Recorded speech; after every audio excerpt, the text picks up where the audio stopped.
Akala mo, stress lang ang kalaban sa ospital.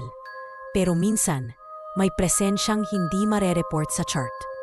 Mga pasyenteng hindi naka-admit pero nandoon. Mga boses na hindi mo nakikitang may katawan.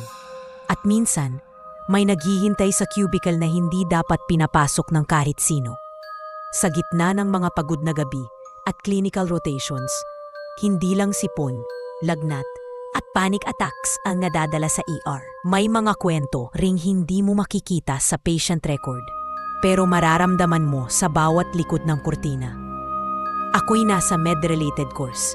Iba talaga ang bigat kapag unang duty mo pa lang, tapos pandemic.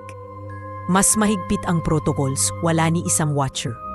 Ang ward ay may kurtina lang bawat kama, walang pintuan, walang dingding. Lahat exposed, pero minsan, may bagay kang makikitang hindi kasama sa rotation. Hinahanap siya ng asawa niya, 9 p.m.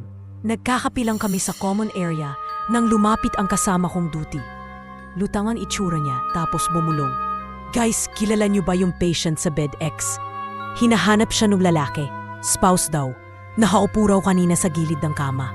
Nagtitigan kami, walang pasyente sa bed X.